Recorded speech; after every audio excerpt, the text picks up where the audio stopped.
Final hour, bonus hour, Jeff Cameron Show, 93.3, Real Talk Radio, Warchant TV. A little bit of weight lifted as we go through the cathartic previous 2 hours. Cathartic maybe, aggravating also, frustrating always.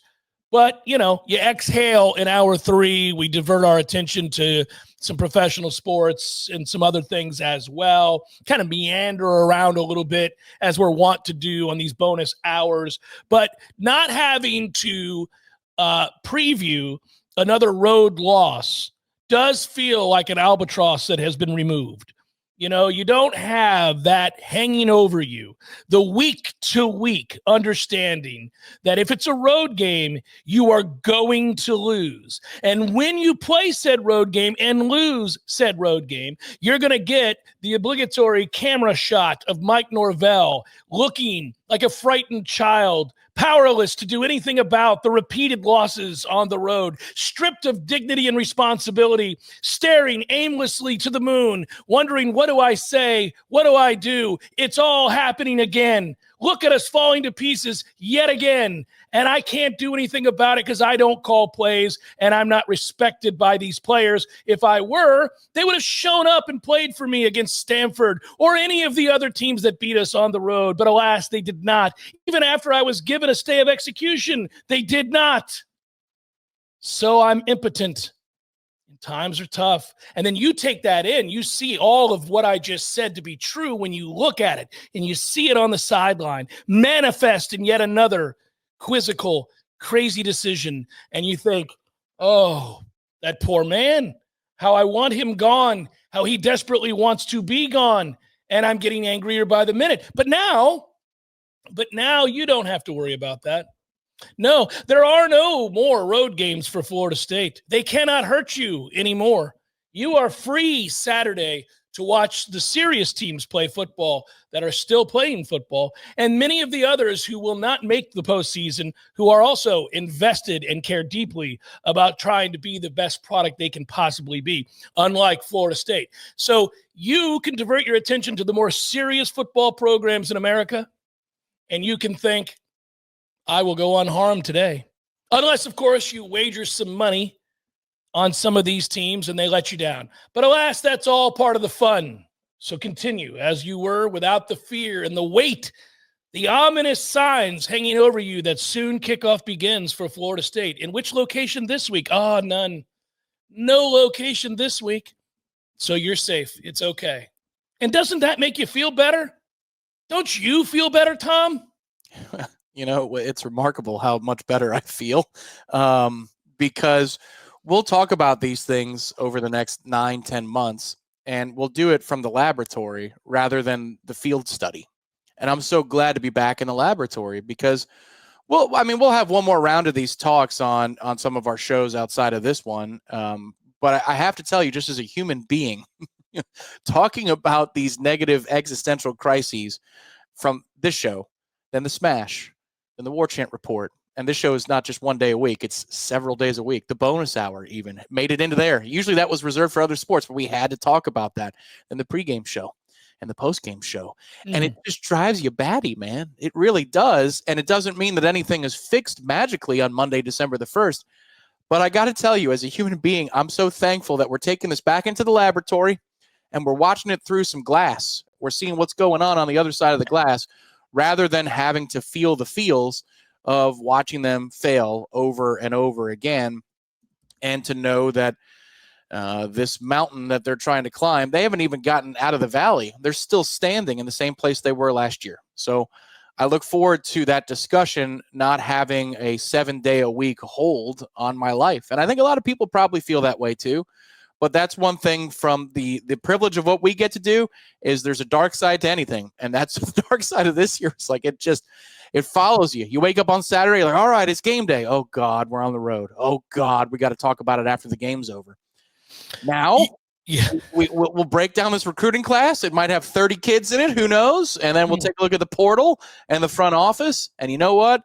While that is going to probably get heated at times, I'm thankful that it's not the product of 60 minutes on the field. I should never feel that way, but that's honestly how I feel this Monday is I do feel a sense of relief, 100%. The problem is if you go into the lab and say you were to take the scientific method and attempt to utilize it in your, in not an impassioned way, but a scientific way, right? You make these observations and you ask questions and you form, testable hypotheses, if I could speak. And you do all of those things, right, as part of that method. The problem is we've asked all the questions. And we've made all the observations. And I don't need to wait. It's very unscientific of me to walk away before the tests and conclusions have come in. Yes, it is. I don't need to wait. I know what this is going to render. I already know. And so do you. And I think deep down, those in the administration know too.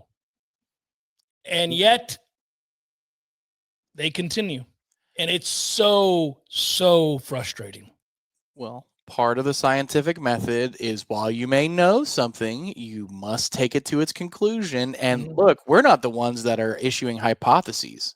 It's the administration that chose to say, we hypothesize that despite repeated failures, that if we run it back again, but we approach it from a different perspective where there might be a coordinator change anyway, 1 or 2 this offseason. But if we take a look at it from the front office perspective, then we believe that it will be different this time. All right, man. What I appreciate about this situation versus last year's situation is it's not just Mike that's on Front Street. It's them now, too. Their ass is in the jackpot now. Their names are out there, and they're the ones that backed it with a statement telling you we're terrible, we're sorry about that, it's going to get fixed. Now it's on them. There's nothing that Mike can do differently between now and kickoff of the first game that's going to evoke any reaction from the fan base. There's nothing he can say other than like anger, but there's nothing he can say where people go, Eureka, he figured it out. It's now, did the admin get it right by tripling down or did they not? That's what this whole next year's about. Yeah, it's frustrating though, because normally when you repeat the experiments or refine the process in order to come to a better understanding of what it is you're searching for or what it is you're, I guess, witnessing, observing, more importantly. I don't think there's going to be a refined understanding forthcoming. I have all the understanding I need. That guy just lost 2 years worth of road games and has failed to procure a winning record for 2 seasons in a row, and his players do not play for him. They do not care about him. If they did, they would have shown up. Right, and in games against non-directional schools the last 2 years, you're 4-17, and you won 4 out of 21 games. So, yeah, I tend to agree. I think I know which way this experiment is going to go. Even though we started it from scratch, we said, all right, let's erase the whiteboard. Let's do this again. Scratch. All right. I'll bite. I'll sit here and I'll observe. Go ahead. Let's see what happens. Yeah. And you know what? They're hoping for an outlier, and maybe they do get their outlier result. But we're all going to watch it here, and we're going to see what steps they take because they heavily implied that there are significant fundamental changes coming. Okay, let's see what they are, man. What are the names? What are the season's over? We should get that announcement today. I don't think we are. Be my guess. Oh, you don't? No. It's almost like they didn't have a plan. Because, the schools that hired a GM-like figure and new coach, they've already announced it. They've announced not only the new coach, but the new GM. They've announced it. Those that have gone down a different path seem to have had a plan in place. The season ended, and they made the announcement. Well, that's one way of doing business. That's the right way. It'll be okay. Well, now you got to give them time because those other institutions, they made their decision on their head coach months ago or weeks ago. Now they got out in front of it, did they? We didn't until about 8 days ago is when we made our decision on our head coach. So we're a little bit behind there. You got to give them a little more time to flesh it out. They must have thought while watching that ass stomping, the emasculation in the swamp, that, boy, this guy that we continue to back and bolster and believe in and sell to the fan base sure isn't doing us any favors. Man alive, have we tried very hard for you, Mike. We've put our asses in the wind for you, and you repay us with a loss to NC State, at which point we doubled down and supported you with great gusto with a release and all of our names upon it. Surely you would rise up against 3-win Florida that has nothing to play for with an interim coach. But alas, you did not. You were physically manhandled. They told you what play was coming over and over and over again, and you could do nothing to stop it. And now we have to look these same people in the eye and double and triple down with our belief in you. Thanks. Thanks, buddy. Thanks for getting them ready to play. Well, and also please understand that for a one-time $10,000 capital gift, you too can sit at the 37-yard line on the west side this upcoming season. Did they get rid of the capital gifts? I wonder if they did or they didn't. I'll have to ask my dad. I don't know. Well, he had his one-time contribution. I just wonder if people wanted to join now, are they mass producing the Nole Pass? Well, dude, the Nole Pass is awesome. I forgot about the Nole Pass. We need to get it back on. Is the Nole Pass making a return? We get that Nole Pass next year, everybody? Hey, look at that. Magically, you got the best of the Nole Pass seats. That's crazy. Wow. You got a founder's suite with the Nole Pass. Yeah. It's not because nobody's there or we didn't sell it. It's because you got lucky. You won the lottery with the Nole Pass. We can now turn our attention to a big basketball game tomorrow and the need to bounce back. I could do without them starting said basketball game, and I said this in hour number 1 at 9 o'clock at night. God almighty. Do they think we're all party animals on a Tuesday? We feel like being up till midnight celebrating regular season non-conference basketball games? Sweet jeez, you might as well made it 10:45 p.m. Who cares? You know, maybe that's what we should have done for the company holiday party, was just go to the game at 9 and then take a corner of the club level, and that's our wing for the night. Yeah. God almighty. I mean, I saw that last week, and I was like, oh, what that can't be right. And then, I don't know, it left me because I was too busy thinking about the failures of the administration in this football program. And as I contemplated their many missteps and another loss, it somewhere got jumbled up in the brain, and I began to think of other things besides those failures, such as things I like Buccaneers football or Tampa Bay Lightning hockey or my wife or my children and friends, the sport of golf, the need to fix some plumbing in my household yet again, and some other stuff like that. And then all of a sudden I checked again this morning. I went, oh, yeah, no, they are still playing at 9 o'clock at night. Yeah. What a running kick to the boys. It's funny you say that. That resonates with me, the latter part of the list of things. Now, I like all those things you said. Fine. You've got a great wife and good kids. The sport of golf's wonderful, and I'm going to be playing more of it this month, a lot. Like, you're going to see me at the club, people. I'm going to be there. I might just bring a cot with me. I'm going to be there. I'm going to be there. Yeah. Coach Johnny Ray Jones, you going to be there? I'm going to be there. Yeah. But there are some chores that I am enthused to get done. I've been staring at this box. I got a brand new replacement dresser. I got rid of the old dresser. I'm going to put it together. And it's been sitting there. But every Saturday and Sunday for the last 40 days, it's like, well, will they, won't they? What are they going to do? Are they going to make a move? Or go, well, is there a statement coming? I've just been staring at that box. And now, tonight, dude, I'm building that thing. Can't wait. Now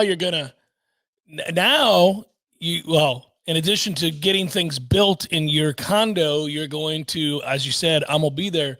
You're going to Donald Fagen this bitch all week long. That's what you're going to do. You can just hear him singing it in the background. I'm going to be there. That's you, buddy, all week long. I did not understand that reference. Okay, now I understand. That's him. That's him, buddy, in all of his glory, with the most soulful voice a white man's ever had. Is that like a yacht rock sound? That's what that sounded like. The way it is. Okay. Yeah, you've heard that song, man. You've heard it. You've heard him with the Doobies. You've heard him with, and I don't mean like you with the Doobies. I mean the Doobie Brothers. You've heard it. You and your doobies. You've heard Donald Fagen, what has sir. this season done to me? Yeah, that's right. What is this season done? Don't you try to tell me you're throwing your doobies away while you're listening to some Steely Dan. You got them doobies with you. I think I saw Tom walking in front of the Capitol building with a giant doobie. He's going to be there. Come on, Link Jarrett. Let's get first pitch. Let's go. Man, come on, Link Jarrett. Come on, Luke Laux. I will say this, Luke Laux. You know, I'm here for the journey. Yeah. We all are. I'm here for the journey. And I get along the way, sometimes you run into inclement weather. Occasionally, some poorly paved roads like you're in South Carolina, some godforsaken state like Mississippi or Alabama. And you think to yourself, my God, education here is shaky, and so are these roads. And you'd be right, but you got to keep traversing where the roads smooth out, the land is more welcoming. And I'm willing to do that. But I'll tell you, that Texas A&M game, brother, those boys weren't ready to play. That was fairly obvious. They were not prepared to endure the rocky roads of South Carolina. That was something. No. Did they hit the Dale Mabry the night before? They looked flat as a pancake, and they look like our run defense, frankly. Like you didn't want to move. You didn't want to move in the half court. You didn't want to rotate. You didn't want to close out. No help. And one and done at best offensively. They were rejected beyond the perimeter from getting up quick shots, which is what Florida did. So it's not like we haven't seen that before. Right. And in the past, we dribbled, penetrated, and made plays. Right. Right. Shoot, man. That was, if it wasn't a red flag, it was a yellow, orangish flag. And I know that Luke will address that issue, but it does make me kind of walk into tomorrow night's game at 9:00 going, how we doing, boys? Everybody okay? I'm wincing a little bit ahead of this one. Well, you'll walk into tomorrow night's 9:00 contest yawning. Yeah. Ridiculous ass 9:00 tip. What in the world? How am I supposed to keep it together? Am I going to read Tolstoy? What am I supposed to do from 4:00 to 9:00 to keep it together, to be focused, to be locked in? What the hell am I supposed to do? But I like that it's a bonus hour day. I think I'm going to go tucker myself out by walking the hills at a local golf course near me, and then take a nap from about 5 to 7. And you got several hours that you could take a nap, Tom, because they're not tipping till 9. It's ridiculous. And then a pub crawl from here to the Civic Center. No, not on a Tuesday. If we took Wednesday off, if you guaranteed me we had Wednesday off, I'd say let's have a big time on a Tuesday night. But we probably need to be there for National Early Signing Day. So, yeah. Yeah, National Early Signing Day, where the 3-star bonanza will be documented. It's Jeff Cameron Show, 93.3 Real Talk Radio and Warchant TV. Wonder if Jim Phillips, we talked about it in the show earlier, the dilemma the ACC has right now. But I wonder if Jim was watching as SMU lost to Cal and thought, oh, no. Tom, you got to do this. You got to do the voice, the Northwestern voice, what he was witnessing as that was happening with Cal and SMU, his worst nightmare playing out. Oh dear. We may have a problem here, guys. Can we look at those tiebreaker scenarios again? This might be a problem. Yeah, man. It's a problem on a lot of levels. It's a problem that you have a 5-loss team in the championship game. It's a problem that your conference sucks. I mean, let's take a good look at, let's use Pitt. Pitt played 2 rosters the caliber of an elite Big Ten roster or an elite SEC roster. And what happened to them? They got destroyed. They were not competitive against Notre Dame, and they were not competitive against Miami. Those are 2 very good rosters that are like the SEC or like the Big Ten, and they got emasculated. Nothing they could do. And if we didn't have that Alabama win under our belt, I would say the same about us, because we don't have a competitive roster either. And when you look around this league, oh, man, that ain't it. The ones who survive play a very physical brand and overcome some of their weaknesses, and they can rise up and be physical, and that'll give them hope. And that's why I like Brent Key, because his teams are very physical, and he can get it out of them. He takes an undermanned group with a rugged quarterback, and he'll compete with you. They're not great. We saw their defense at the end of the year was garbage, but in a moment, they are mentally tough. They will fight you. They will fight with you. If he gives these speech, they'll fight because of the way they practice and the way they're built and their quarterback. They'll fight. But, man, this league, that's an existential crisis. And now, can you imagine if Virginia loses to Duke? Sure, I can. Absolutely, I can. Well, no, I'm saying you can envision it. It can absolutely happen, but you're screwed at that point. Look, you're going to end up having a higher ranked team from a lesser conference take your spot. The American Championship game between North Texas and Tulane is going to get one of the 5 automatic bids. Yeah. And you've got another non-Power 4 conference game. Number 19, James Madison at 11-1. Sunbelt. They're going to kill Troy. Dude, you're not going to get anybody in. It's distinctly possible. Yeah. He's I'm sure he was checking those tiebreaker scenarios to make sure is there a way Miami could make it? Well, Charlotte. Look, man, this is good. They're on the wrong end of being in this nonsense conference, just as we were. I mean, we all know Miami should be in that game. We all know Miami's the best team in this conference. It's really not close. Screw them. I don't care. It makes me laugh. They get to be on the wrong end of what it's like being in this conference. This is really more about the conference, but I mean. Yeah, well, coaching matters. Whether or not you have the most talent, the coaching matters. And Miami is learning that every single year. They're going to always have an inexplicable loss or two, but we can't pretend they don't have 2 really great wins. And that's the thing. We know, objectively speaking, they should get in, but they're not going to. Yeah, they should as an at-large. Yeah, their resume is better than Notre Dame's, straight up. They beat Notre Dame as well. Right, exactly. And it's better. If you rank their top 3 wins. Everybody's so gosh darn concerned with what the best losses are. Miami's got the better wins. They got the head-to-head win. And you know what? They've got a common opponent with Alabama and Florida State, and those 2 games look very different with the way that Alabama played Florida State and the way Miami played Florida State. But Alabama's going to skate because, actually, playing in the SEC championship game, that'd be interesting. It probably won't be held against them because it'll be another quality loss if they lose to Georgia this weekend. But if you compare those 2 resumes, Miami and Alabama's, Miami does have a opponent that they're much better against head-to-head, and the records are similar. Yeah, look, I think that you could put both those teams in. I'm not for penalizing teams that make the conference championship game. I don't think you can do that. You're never going to have people trying to get to the gosh darn championship games if we're going to penalize them. This whole system is we got a lot of problems. We got a lot of problems, man. Why would I even go play that game if my resume has me in right now? I can't go and lose that game to a better team, and they probably will. And then I split on the year with that team, and I get bounced because I played it?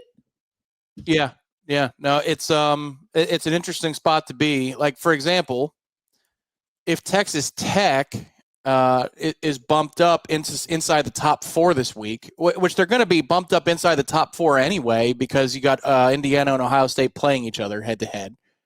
Texas Tech is in line to get a bye. They've got a pretty good shot at a bye before they play BYU. But now when you do play BYU, you're taking that inside track that you have for a bye and putting it at risk. Right. You can even say the same thing about Georgia. Georgia has the inside track for a bye right now, with or without the SEC championship game. If they weren't in the SEC championship game, they would have a bye week in front of them. Yeah. So what incentive is there to play? Now, on the other hand, if you just look at that Big 12 game, BYU has all of the incentive in the world. They have to have that win. Oh, they 100% have to have that win. So when you're handicapping that game, Texas Tech probably has the motivation of, we can't not get a bye week. It's in our best interest to do that. But do they have the same desperation level as BYU? That's going to be hard to manufacture because they're into the playoff, win or lose. Tech is in the playoff. BYU, I don't think, without a win, I don't think they're getting in. So it's very hard. You have split attention here from a lot of teams in conference championship weekend. Yeah, and this is what's funny is I don't want to apply double standards because I think all the time about what would I think if I were FSU. And, so like Notre Dame, you're right to make the argument for Miami over Notre Dame. Yeah. And I hate Notre Dame. But I certainly don't want to punish Notre Dame for playing on the road first game of the year against Miami and losing by 3. And I don't want to punish them because they turned around and played Texas A&M. I mean, that's too really, like, you are trying to encourage that sort of scheduling. Absolutely, but they don't have a conference that they play in with a conference championship. Agreed. And that's why they have to do some of that. And I'm not going to cry a river. They're getting in, by the way. We already know that. But yes, they're getting in. But I wouldn't penalize them against Alabama. But you certainly could and should penalize them against Miami, considering they played. Like that has to matter. And they're telling you it's not this year.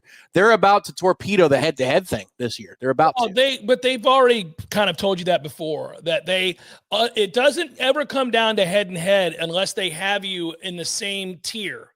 Mm-hmm. And they decide what tier you're in, and they'll tell you there are a number of criteria about that tier. Now, we debate this all the time. This is why I don't care. I understand it sounds absurd. People get mad when I bring this up all the time. I do not want human beings making this decision. You need to get back to the computers. You have to have an agreed upon scoring system, for lack of a better term, by which you give points and take points away for wins, losses, home, away, quality of competition, whatever it might be. Everybody needs to come together in the world of college football and say, what are the things that we value most, and how do we make this a fair input to a computer system that then spits out the 12 to 14 that should make it? Yeah. Yeah, the hard part is the weighting of that process. WEIGHT, not waiting as in like late for something. Because are your inputs based upon recruiting rankings? Are your inputs based upon past NFL draft picks that come through your program or your conference? Like, are you penalized because you developed 3 stars and turned them into studs? But the other team that has a similar resume had more 4 stars or has a better track record to the NFL, so therefore you aren't counted as strongly. Like, that's beyond the stats on the field, which are easy to input into the system and spit out something. When you have a close situation, how is the team that doesn't have the brand power going to have equal footing or close to equal footing? I don't know that it can be done, but it's got to matter for something. You can't have preseason rankings for starters. Yeah, that would be a good way to do it. Sure. So you cannot have preseason rankings. We all start at 0 or 100 and whatever you want to start us at. Okay. That's where we all are. We're on the same plane. Everybody starts there. And then that resume and that system begins to sculpt what you are based on your resume over, say, 6 games before we ever really start to look at rankings. And then maybe you compute, okay, we've got a 5-game data point. This is how we're ranking the top 25. Yeah, but how do you, so like, for example, we know that if James Madison goes 12-0, it's not quite the same as Georgia going 12-0. Like, that is correct. We all understand that. But some years, it might be believed to be the Grand Canyon when there's a gulf, but it ain't the Grand Canyon in terms of distance. How can the computers find that and define that and better give those lesser schools? Now I'm using an extreme example, of course, with James Madison in Georgia, right. But there are closer examples where an ACC team in a given year is absolutely every bit as talented as the SEC team who has a similar record to the ACC team. Does it happen every year? No, man. I'm not telling you it happens every year, but I promise you in the last 15 years, some of those Florida State or Clemson teams were just as good as an Oregon, or just as good as clearly. No, clearly they were. No, there have been years where the ACC produced 3 or 4 great teams. This ain't one of them, but yes. Right, but this committee will never realize that. This committee will never allow for that to be an argument that will be heard if it was the ACC and the SEC. It won't happen. Like, that's a fact. So how do you create a system that would allow for that room? Because right now I feel like FPI, which they still effing use, is reflexive. I feel like strength of schedule, strength of record is reflexive. It's an echo chamber based upon an assumption that one league is clear head and shoulders above other leagues. How can you be agnostic from a statistical standpoint every year to that and then review it as a one-off instead of using history as your guide? That's the challenge of the computer. But I would much rather, to your point, have a computer and have programmers be a part of that than say go grab an old Secretary of State and 3 university presidents that are going to tell me who's better because they looked cooler on television. No, it's a great point, and my dog agrees with you. But yeah, it's a great point. And I don't know what the perfect system is, other than those automatic qualifiers that we could also agree on, right? Yeah, so you're gonna have to do something like that. If you go 4 across in the Power 4 leagues of automatic qualifiers, and well, you'd probably have to do 3. So 3 auto bids with each league at the Power 4 times 12, and then 4 at large. There's your oversimplified 16 team sample. I think that's the easiest way to do it, because then within your own leagues, you got real stakes every week. So if Pitt and Virginia are playing in week 10, you know that the number 2 slot in the auto bid is on the line. And then for conference championship week, you would have designees for 3rd place, 4th place are playing. That's the way you keep those games monetarily viable. That is absolutely the truth. Jeff Cameron Show, 93.3 Real Talk Radio, Warchant TV. I'm ready for probables to be back. Where have you gone, Joe DiMaggio? Where's my baseball? Damn it, man. I just love the comfort of strolling into the humble abode that is the Cameron household and going, baseball's on. I'm going to put the baseball on is what I'm going to do. I'm going to listen to the leisurely paced game and the conversation between these announcers. And I'm going to hear the sound of a ball hitting a mitt or a bat fouled off. 2-2, they'll do it again. And we're going to enjoy that pacing in our lives. Next thing I know, it's 8 o'clock at night. Depending on if I've worked out or not, I may have to take a shower, shave. It's almost bedtime. Baseball bridged the gap. Baseball got us home. We're all just walking each other home. Baseball got us there, everybody. It was a glorious moment. We don't have it now. We do have hockey. We do have the remaining football season. We do have the NBA for some. Oh, somebody's backing off of the NBA. I see you. No, I am and I'm not. Bryce is not as wrapped up in it as he once was, so it's on a little less in the house than it has been. But see, I curse him because he got me back into the sport to where I started paying attention on my own, away from him, to what teams were doing and which teams were surprise teams and what I liked about them. And like right now, for example, Detroit is the shocking team of the NBA. Like that, nobody thought Detroit would be any good. And here they are leading the way. And, you know, it's very impressive. And they're doing it kind of in a unique manner. The way they play is different than the way a lot of other people play. And so I find that interesting. Like that's just a cool story within that league. But if he's not going to have it on every night, I bet very quickly I will not be abreast of those kinds of things. It'll start to happen. Well, the good thing is that I just looked it up. I'm pulling up a bunch of dates. You've got FSU baseball in 74 days. 74 days until first pitch of Florida State baseball. You're not that far away from major golf tournaments. In fact, this week, buddy, is the Tiger Woods Hero World Challenge. That's always a sign that we're moving. Yeah. And I saw something yesterday on my IG feed, which is that, Augusta happens really, really fast. It was a hole-in-one for Oosthuizen back on Sunday at Augusta, however many years ago it was, on the 16th hole. I'm reminded every year, December to April actually goes pretty quick. January is the month that we always hate. Oh, my God, it never ends. Yes. Around the 22nd of January every year, I set a timer because you're about to go off on how long the month of January is. It is crazy, though. I know I'm not alone in that feeling. I don't know if it's just because it's so dark and dismal. I don't know what it is, but like something about January, you wake up in those 20s and you're like, man, what are we doing in January? I mean, this is interminable. It's also because you're so hectic and helter-skelter in the month of December for all the holiday reasons, and it really does slow down. I will tell you, what's funny is having lived up there, the nice factor of people in New York is at an all-time high in December. If you can go only 1 month in a year, go in December, people are, they're bouncing off the walls. They're so happy. Christmas decorations. Every once in a while, you get a little snow, like the energy. That winter air feels crisp. In January, they want to kill you, all of you. They want everybody. They want everybody dead because they now know that they've got 12 more weeks of that nonsense. No more holiday lights up. That's the other part about the darkness is that there's no extra holiday pizzazz to any of homes, any businesses. Like I love those holiday lights. CP used to do them.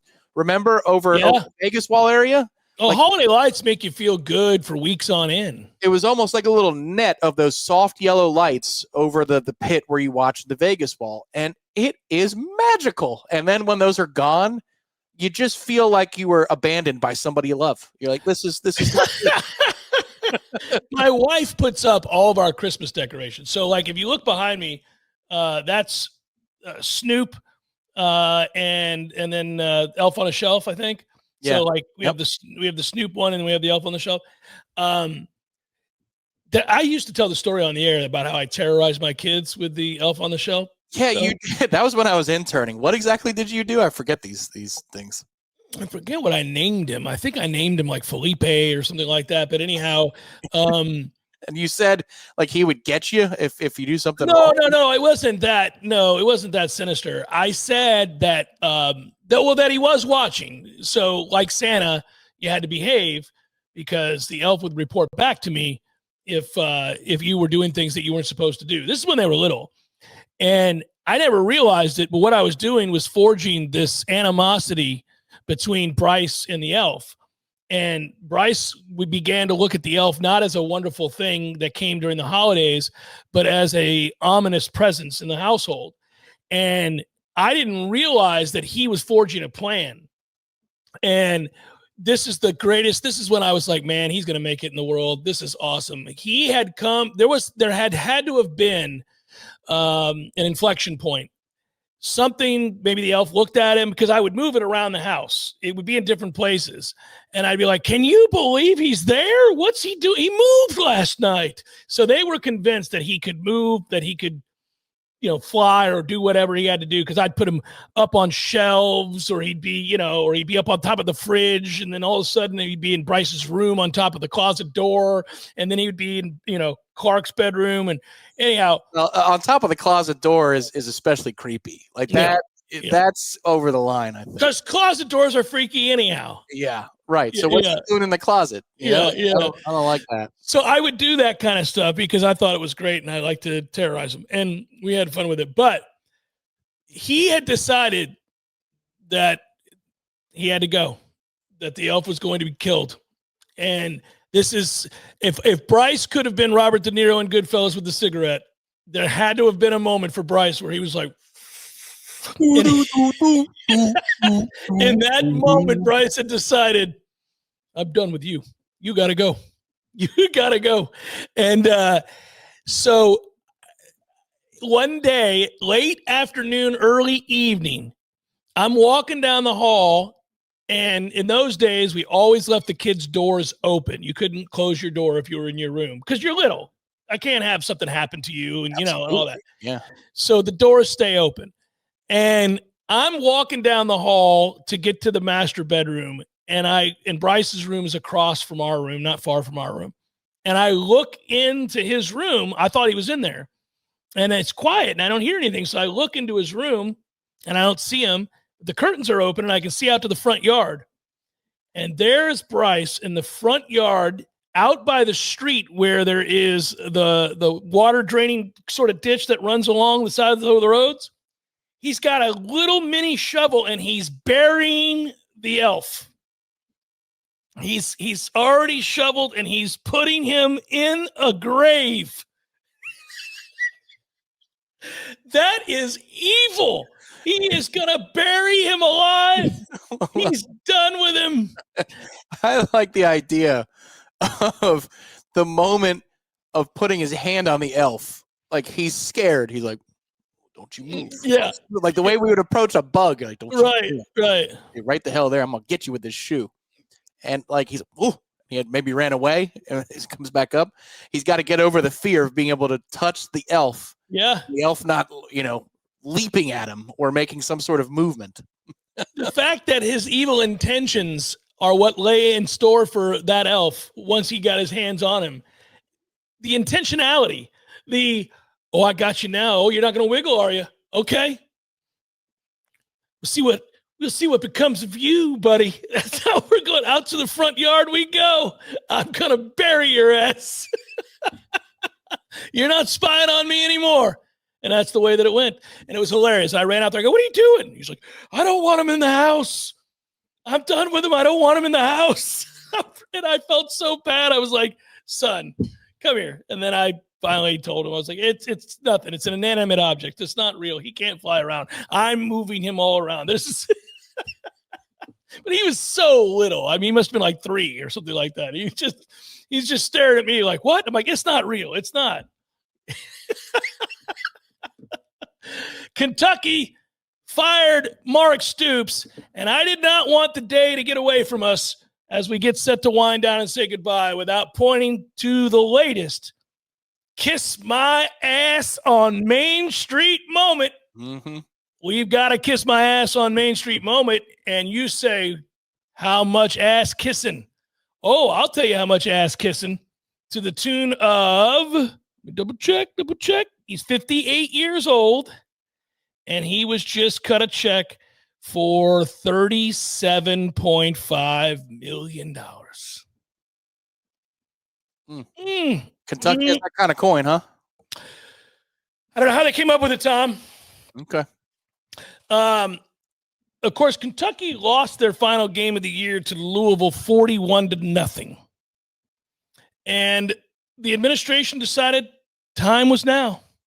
$37.7 million is what they part with. That falls within the top 5 buyouts in college football history, 4 of which have come this year. The first 3 were Brian Kelly at $54 million, James Franklin, $49 million, though that was reduced when he took the job at Virginia Tech. Jonathan Smith, Tom's guy, got the axe as well, $33 million for Jonathan Smith. And oh, by the way, Michigan State very quietly made the best hire of the offseason by getting Pat Fitzgerald back in the game. Yep. They'll win at Michigan State under Pat Fitzgerald. That's what they'll do.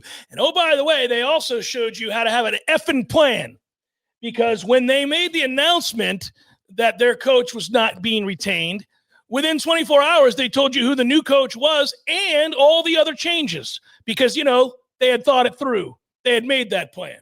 They knew how to act when the time was necessary. Anyhow, back to Mark Stoops. 58 years old, you're given a check for $37.7 million. By the way, he's owed 75% of that remaining salary. He's going to get the vast majority of it within 2 weeks because of the way that contract is structured. That's a lot of money. Would you wake up and check your checking account? Would you wake up? Oh. Is it in yet? Is it in yet? Yeah, I've seen a couple wire transfers over the years, like homes and stuff like that you do 100%, close the app, reopen the app. You're like, oh yeah, it is. There it is. There's the money. You little cutie pie. Yeah. But that's like, if you're Mark Stoops, you're 58. That's not old, but it ain't young. And so you're at the precipice. You've got a decision to make. You want to go back into that meat grinder? Or do you want to say, it's been real, man? I did unprecedented things at Kentucky. I've had success as an assistant coach everywhere I've ever been. I had success as a head coach. They were on the cusp of building a statue for me in Lexington. I mean, I did build it to something. It just can't be sustained in the SEC. It's not unlike Arkansas being on their best day, the 9th best job in the SEC. Like, you're kind of stuck. That's why they had to hire the guy from Memphis. That dude's 5 games over 500 at Memphis in his conference. And they're the prohibitive favorite to win the conference every year. And you hire that guy because you can't get anybody else.